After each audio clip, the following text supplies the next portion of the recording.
Hi, it's Terry. Welcome back. Or hello. Decided on this one I will do a whole tutorial on making watch hands. Seems to be a common problem people struggle with. It's not that difficult once you know how, so I thought I'd show you. I've listed this as part one. I think it will happen that way, but it may fall into two parts. So if I don't quite get it done in around 20 minutes, there'll be a part two. I have tried to do this before. I've got a microphone issue. I think I've resolved it. I'll actually just go and check that again now. Everything seems fine, so I'll continue. Yeah, as I said, because I tried this before, had a whole bunch of stuff. I've started a new window here where I'm going to drop this face. I've left these guidelines because I just can't be bothered trying to work these out again, but I'll show you how I did that.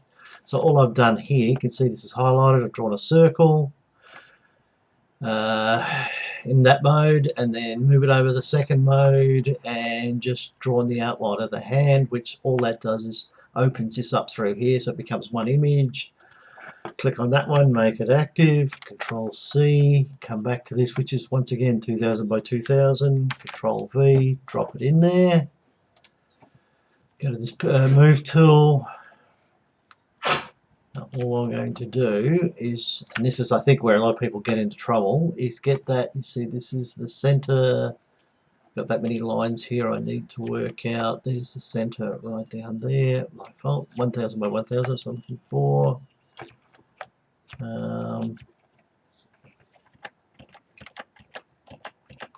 Interesting. I know what it's done. Sorry, we'll go there, Control C, Control V. That's better. Just move that.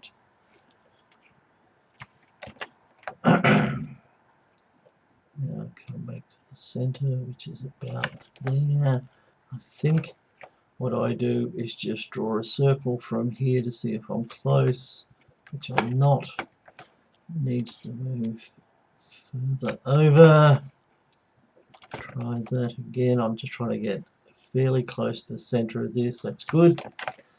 Now, you can see that's where the center of the image is now. This is what it does, right? While doing is left mouse holding it and moving it. So what I want to do is change the center to the center of this image. It will be the center of your window. So it will now do, which is what you needed to do. And I think a lot of people get into trouble with this. Sorry, I'm just zooming in with exactly this. So if we set it to there, go rotate, all I'm going to do is use this as a guide to make my watch face. You can see I've set these up correctly. I didn't copy this out all that well, but all I've done is made, that's the total width, which I've actually just measured across here. I've worked out how wide this should be here, which is these internal marks here. Any intersecting lines, as you can see, there's one there, one there, which I could actually move these up ever so slightly, about, maybe down a little, about there. This one could come up to probably, yeah, about there. That's not bad. Yeah, so that's all I've done. So now we create a new layer, make that active. Now all we do is basically what I was doing before, was drawing a circle, which will be the center here. Pick a color. I was using basically this middle gray, as I call it. Control left will fill that. Actually, I'll do that just again, just to show you something here which I find helpful. Oops, click off that. Now if I go move across here to add, what I want to do up here is, if I draw intersecting lines to fill this in straight from this point, and around the rest, this will actually drop this down and make it quite sharp. So I come down about 2 pixels, draw another circle. Now see, both circles are still active. Now I go across here, that will be there. Now I take these points, I take it from here to here, We'll see what I'm referring to in a minute. That one. Now come somewhere inside this circle. This line here is not overly important, but as long as I get these intersecting points, you will see what it. You have to be rather accurate. Now if I come down here, I'll just get rid of that. It just combines all this together in one, so you can fill it. You can fill them separately if you like, but I basically make that active. Control left arrow will fill the whole thing. If I get rid of that, so that's the outline of our hand. Boy, I feel like I've just done this. Anyway, now I need to cut out the center, which I know are these ones here. It gets a little confusing. You just got to keep an eye on it. And I also know I rounded this off at the bottom here. That's not bad. Now I will take this up and I'll show you. Stop it. Actually, I'll stop it there. I won't make it. I know I'll pull it down a little there. Just hit delete. See, it's starting to look like something now. It's rounded here. But what I want to do here, where is this point here? You may well ask. So what I do, get rid of that, make that active. Let me go backwards. I'll just remove what I've taken out there. All right. So Control C, take a copy of this, overlay a new layer. Control V, make it in a color that you can see quite easy. I'll make it white. It's just as easy. Control left. Oops, sorry. Control I. No, where's it? It should be highlighted. Right. There we go. I filled it with white. Click off that. Make that active. Just your pickup tool here. Now I want to take this across here, which is basically, I'm only doing one side at the moment because I know that's the width I want, which I think is about 12 pixels on here from memory. But then you'll notice on here that these intersecting points internally always become lower than this point. Makes sense if you, well, it will make sense if you look at this. That measurement was 13, tell a lie. What you want to do is try to pick about a corresponding point. See, it's only about 10.8, maybe 11. It's a bit hard to, you have to be quite that accurate, but it's a little bit narrower here than it is here, which is why, come back here, pick this one, come down, stay, leave this on this line, come down probably about 3. 12.5. I'll try one more. So about 12.5. It depends on where you come. So that's not bad. I can live with that. So basically, this width is the same as this width, and you can see it's brought this interconnecting or intersecting point down lower. So now what I do, just highlight this white up to the center line. So that's the center line there. Instead I'm only doing this half. Come down to the bottom, come across, come up, hide that. Once again, you can leave that, don't necessarily need it. Make that active and go delete. You can see what that's done. If I overlay that, it's taken out the center. Now I need to round this, and I'll show you that in a moment.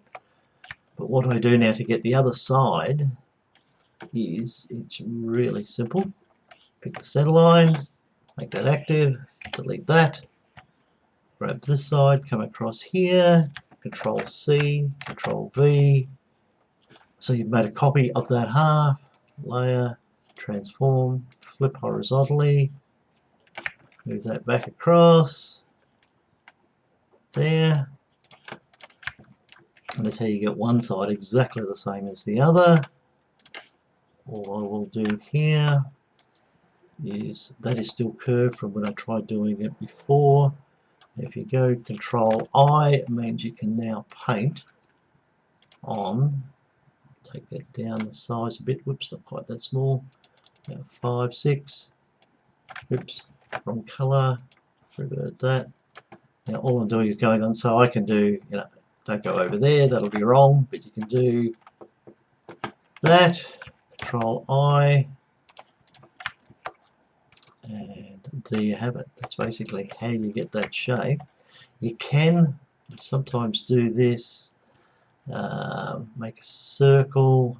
It's unsure quite, maybe not quite so big. This is just where I mess around with details. I like a little bit of curvature in these points here. It looks more realistic. Pick a circle if that's not actually a circle. Come off here. Oh, for Pete's sake, go to circle. It's not that difficult, trust me, about there. Now what you can do is align that and that. Control I, color again, a little bit of color there. Control I, it's reverted back. Now I just bring this down. That's better. It'll actually drag that one that way. Control I. Because if you actually look closely at watch hands, they're normally not sharp on the corners. I mean, some are, but most aren't. Control I. And it's a subtle detail. Control I. I just control I so I can grab it and move it. If you don't, invert it back. And control I to just colour on the outside. And then control I, click off it, and it'll get rid of it. All I've actually done is just rounded those ever so slightly. That's all I wanted to do. Now, if I now want to add, actually I'll show you how I add the infill in here. I call it the infill and a shadow. And this infill I always in Watchmaker put it underneath the watch hand. I make the shadow part of the watch hand when I download it, but I always put this infill behind so you can change it. Particularly if you're doing dims, it makes your life so much easier. You can just code that in Watchmaker. It's quite simple. Now if we go back down, make sure that's there, which it is. We'll draw this box here. Drag that up to somewhere near where you want it. So it would be easier if I just zoom out to about there. Grab the select tool here, that's correct. Now all I do is to find that intersection point there. Up to about there. Oops, there. To there. As long as you get anywhere inside this box, you can click a million times, makes no difference. All I'm doing is adding this to that existing square I had here. So if I add a new layer, put it underneath, as I said, we'll fill it in white. That's that. If you come back to your hand, now what I want to do is put a drop shadow inside here. Filters, light and shadow, drop shadow. Now you can angle these as well. Some people do. As I said, change that to about 2 and 4. The shadow will appear to be, or the light will appear to be coming this way. So the shadow will drop this way. You need that. If you do that though, you really need to code that so it swaps sides as it moves around the face. I normally don't worry about it on these. It's even I don't get that sort of detail. Probably about 20. Put that up to 100%. This is that box. Uncheck it. Now if I go OK, that's what it'll do, because it's going to put it on the outside of the selection. Don't want that. Control Z, Control I just to invert it. I go here because there's the repeat, and that's what it'll do. And all it does, if I get rid of the highlight, it's a bit hard to see. All the guides, a bit hard to see. I do put the drop shadow under the hand as well, so there's the hand on top. And all it does is it rounds these edges off. I find it makes it look a bit more natural. This is where you can, I will show you this while I'm here, I won't use it, this drop shadow. Now that's set at 100%. You can duplicate that. You can see that's what it does, and not way too dark. But you can then play around with these and, for instance, make that 75, make that 75. So you've got the same shadow, but you've got an opacity of 150% instead of 100. I still think that's too dark. But that's how you can play around with drop shadows and just drop them over top of each other. So I'll delete that, put that back to 100. That I don't mind. Now go back to the actual layer itself. Just let me check how the time's going. Okay, everything's okay, so I'll keep going for about another 5 minutes. Okay, now I want to put a bit of shape to the actual hands themselves. Actually, no, I'll show you something else before I go there.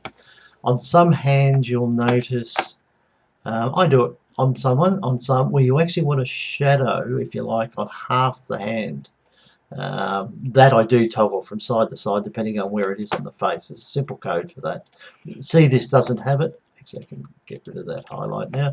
You see these are very flat, so I won't do it on this, but I will show you how to do it, and it is really simple. I always put it on the right hand side because when you lay the hand in Watchmaker, it's always at the 12 o'clock, and once again, light on the left, the shadow will always be on the right, so that's just the way I do it. Add a new layer. Now highlight that. Now Control C. So all you're actually doing is copying that half of the actual hand. Come back up here. Control V. Drop it back in. We'll make that black. Control left arrow. So all I've done is taken half of this image, dropped it back over here, coloured it black.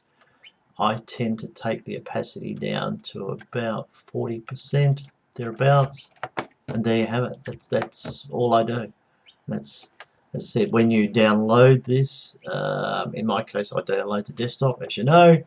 I get rid of that background, and if I was going to use that shadow, that's what I would download as a watch hand, because that shadow will always exist there.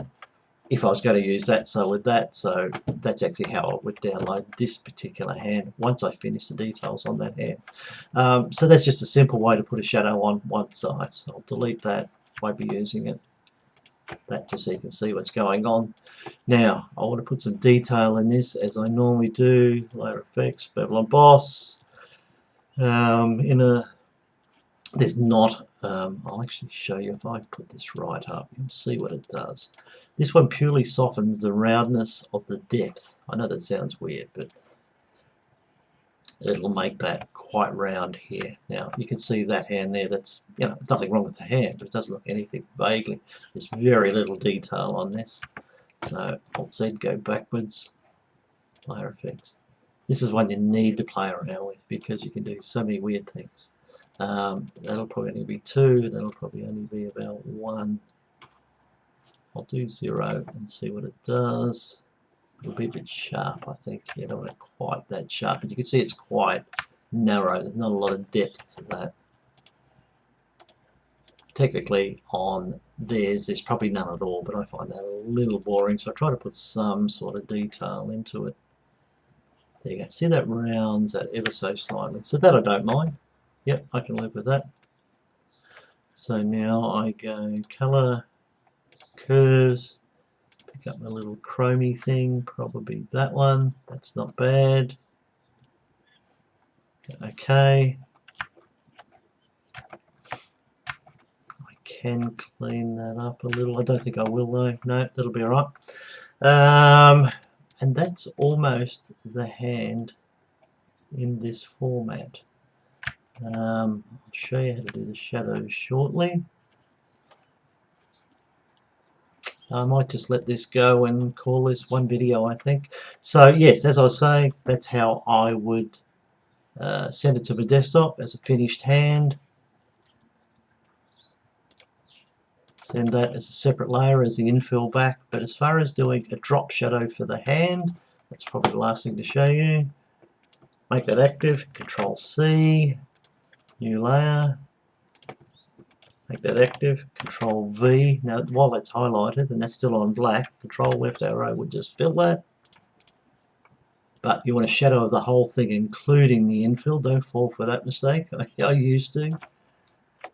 Well, we'll just, doesn't really matter where this is. It's just a simple, quick way to fill it without making a mess of the same color. Control left arrow. There you go. Now that's a solid version of that and that, basically. and all I do, make that active, filters, blur. I just use Gaussian blur, take that to about 10. I think by default it comes in at 5, but I've used this previously.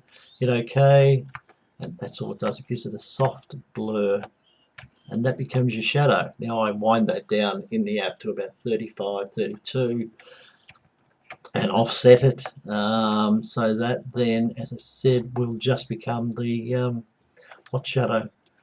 So what you can do, it doesn't really matter, but that's basically the whole watch hand with the shadow behind. Now I save this whole file as an XCF file, and I hope that helps you make a watch hand, but it's really quite simple. I'll see you next time.